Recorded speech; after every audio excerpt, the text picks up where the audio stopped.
నాగార్జున సాగర్ నీటి సద్వినియోగంపై దృష్టి పెట్టమని మంత్రి రామానాయుడు అన్నారు. కాలువలు, డ్రైనేజీల మరమ్మతులను ప్రారంభిస్తున్నామని వ్యాఖ్యానించారు. రైతులకు మేలు చేసే విధంగా తమ ప్రభుత్వ విధానాలు ఉంటాయని మంత్రి వెల్లడించారు. ఇరిగేషన్కు గత ప్రభుత్వంలో అన్యాయం జరిగిందని దుయ్యబట్టారు. నిన్న రైతుల సమస్యలపై సమీక్ష నిర్వహించామని మంత్రి తెలిపారు.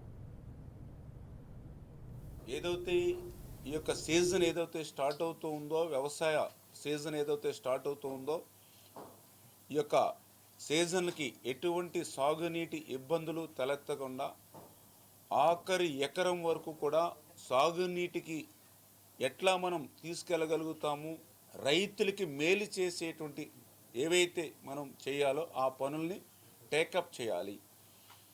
పర్టికులర్గా ఏదైతే ఇప్పుడు కొంత మనం ధవళేశ్వరం బ్యారేజ్ నుంచి కొంత నీటిని విడుదల చేస్తున్నప్పటికీ కూడా ఏదైతే కింద ప్రతిబంధకాలు ఏవైతే ఇంకా ఏర్పడుతూ ఉన్నాయో వాటిని ఎట్లా అధిగమించాలి.